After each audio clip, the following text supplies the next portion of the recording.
I want to talk about the Trump-Zelensky Oval Office fiasco because I saw my news feed blow up about it. I got a number of text messages and DMs from people the second the whole thing went down, and I got them from all over. And honestly, my goal is when you listen to me, you're never really sure where I sit because, quite frankly, I never fit into any of the categories normally. And so that's intentional, and that's actually just truly how I feel. I'm not trying to be vague about anything. But my phone blew up about this, and it was like, have you seen this? And again, I got perspectives from all sides of this. And so I thought, I could share my opinions or react to this, but instead I'm just going to watch it and try and watch it through the lens of what can all of us, regardless of whose side you're on or which person you thought was in the wrong and who was in the right and whatever, and what can we all step back and go, how could we, because we can't control what those two did. And honestly, there's more going on than we probably any of us really know. So we can't control that, but we all can go, okay, we saw this and it definitely incited a lot of people's emotions. And whenever that happens, I'm a firm believer your emotions are an indicator light. And so when your emotions trigger off, you do need to look at it and go, what is so triggering about this? And what can I learn about it? Because the only person I can change is myself. And so that's how I want to focus on it. I'm not going to comment on how I felt about Trump or how I felt about Zelensky or who I thought was in the wrong or what Mike Pence should have done, because I don't think that's helpful.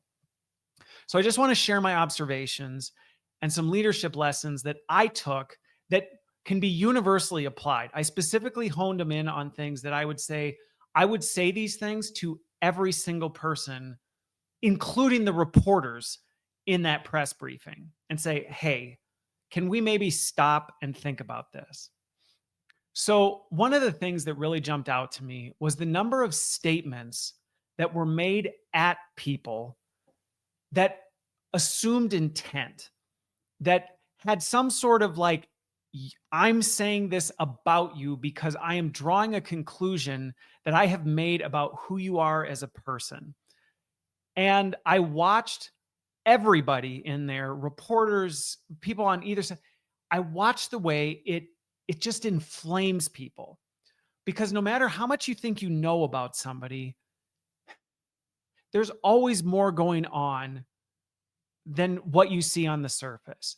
And so when you say things to somebody and you say, this is you and why you're doing, or what this is what you're doing, it automatically, and I saw it from everybody, it automatically, and even just the comments and the feedback and the articles being written, it just incites this defensiveness and this outrage where we go, it's not that. And it's like, well, maybe there's truth in it, but it's never quite right. And so I think if you're a leader, a husband, a wife, whatever you are, be so careful when you're talking to people, especially in charge situations. Be careful about making statements about why somebody's doing something, or that that this is what's going on, because chances are you don't. Actually, you don't. You may know parts of it, you may know some of it, but you never have all the details because people are wildly complicated. And it actually prevents, watching the whole thing felt like chaos, because I was like, can everybody just slow down and stop inciting this with each other? And so that was one that jumped to mind of like, hey, whoa, like, so walk away from this and go ask yourself, how often when I get into conflict, am I responsible for saying something about someone or saying something about what they did, and I'm just making a claim about them without really asking a clarifying question, which was my second thing walking away from it. I just kept going, can somebody just ask a question? Like if somebody says something and it really upsets you, rather than just react or respond to it, can you just go, hey, what did you mean by that? I'm feeling like you're trying to say that. Is that really what you're trying to say? Like, give people a chance to talk. And believe me, if you're sitting here going, oh, I know, Christopher, you're talking about that. I'm not, because I saw this from everybody. So don't think in any way, shape, or form I'm pointing my fingers at any one person or in the back of my mind. And I'm talking to myself just as much. Because honestly, as I watched this whole thing, I went, I've been Trump. I've been Zelensky. I've been Pence. I've been the reporters. I've been the reporter that wrote the clickbait article. I've been all of those people. And I'm going, geez Louise, it's this toxic combination. And I know that word is triggering for people, but I saw this toxic combination of hidden and unspoken expectations, statements being made about somebody's intention, often fueled by these hidden expectations or unspoken expectations, and nobody ever slowing down and going, can I ask more questions about this? And I'm not even going to give examples, because I know the second I give examples, people are going to go, see, you are on this side. And honestly, I could give countless examples from all corners where I went, a kind, gentle, clarifying question, possibly assuming positive intent instead of making a statement of negative intentions, might have dramatically changed the course of that conversation. And I know it's easy to go, well, they started it. Well, somebody always starts it. And the person who starts it always thinks the other person starts it. And you can go in this endless cycle of who cares who really started it? What you can control is be the one to stop it. And that's the part that just made me want to scream when I was watching it, going, can someone just stop this? Can someone go, hang on a second, let's reframe this right now. Let's talk about what is really going on here. Let me ask some clarifying questions. You just said this. Is this what you're saying right now? You're seeming to get really upset and defensive. Is this what you're trying to communicate? Did I step on some toes? Which goes to my next one, which was ego and hypocrisy was all over the place, that just seemed to fuel so much of this. And again, I'm not saying, oh, this person did it and that person did. No, I saw it everywhere. People were part of what was fueling this. Was people were saying one thing that they literally contradicted in previous statements in that conversation. Or it's like, well, of course people are going to get mad when you accuse somebody of something that you just did, naturally. And when your ego's too big to go, you know what, you're right, I shouldn't have said that. I'm sorry. That didn't need to be said. I let my emotions get the best of me, and I didn't need to make a statement like that. That wasn't helpful to this discussion. Nobody was willing to do that. And I get why you're in front of all the whole world, and there's all these things, and we're afraid if we admit mistakes or say, I screwed up there. I let our ego just destroys things. And it was painful to watch pride across the board in just full flare. And that's something we all can look at ourselves and go, I mean, like I said, I saw myself in every one of those chairs watching that, going, yeah, that's been me. And it's usually fueled by my ego, my inability to admit, you know what, I screwed up, my inability to recognize that I'm asking things from other people that I myself have literally just done in what I'm doing. I have hidden expectations of people. I'm not slowing down and asking questions. I'm not seeking to understand. I'm just making statements at the other person. And ultimately, I just feel like the whole thing, we lost sight of the outcome.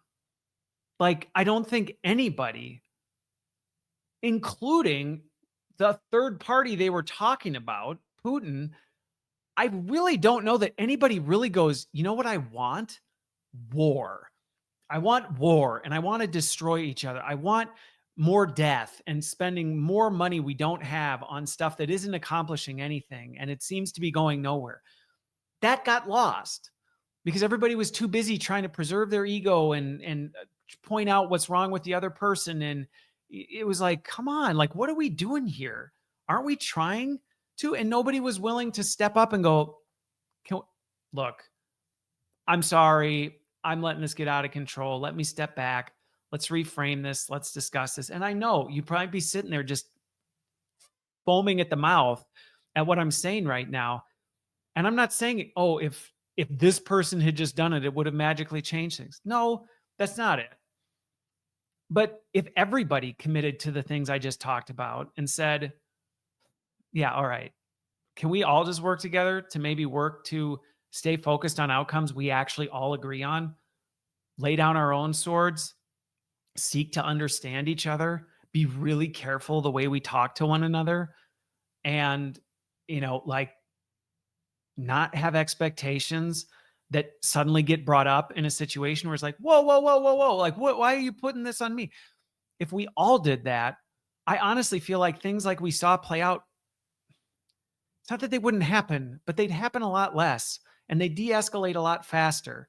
And instead of it blowing up all over the news and then sending the nation and the world into absolute chaos as people take sides and start firing rounds from the other side of the field, we'd be able to go, all right, you know what? Okay, you know what? If you can eat crow, I can eat crow too. And I'm not going to see you eating crow as an opportunity to step on your neck. I'm going to see it as an opportunity to say, all right, okay, let me put my sword down. You can step on my neck for a minute. Yeah, I deserve it too. Um, and I think the challenge that I have, that I know probably if you take the time to let the foam wipe the foam off your mouth and take a deep breath, I get that feels impossible. And one of the things that I think is really unfortunate, I don't hide where my worldview comes from, but we don't always have an agreed upon standard. And so, I recognize not everybody holds to the standard I do. And that's where we run into issues like this because people go, well, I think it's fair to hit you back because you hit me first. And then the other person goes, well, fine. Then if you're going to hit me, then I'm going to hit you. And if we can align on the standard, even if it's not the same one, okay, like I said, maybe people wouldn't agree on my Christian worldview. Okay, that's fine. But would anybody really actively disagree with the things I just said? Like, would anybody really say, no, I actually think beating the crap out of people to protect your own ego, even when it causes absolute destruction, that's a good thing? Really? So I don't know. Like I said, to me, as I watched the whole thing, I watched it honestly heartbroken and went, here we go again. Here we go again. And there's so many things that could have been done differently all around that would have resulted in a different outcome. And while I can't control that, I wanted to make time to come on here and say, let's all learn from this. And I'm not asking you to side with everybody and dismiss or overlook what the people did. Yeah, there was some really crappy behavior. There was some really inappropriate stuff. I am not happy, but I think everybody needs to apologize to everybody and go, wow, that was embarrassing. That was not my best moment. Everybody needs to do that and go, can we start over? And I can only imagine what would happen if everybody did that. Honestly, if everybody did that, I can only begin to imagine the kind of healing that could create.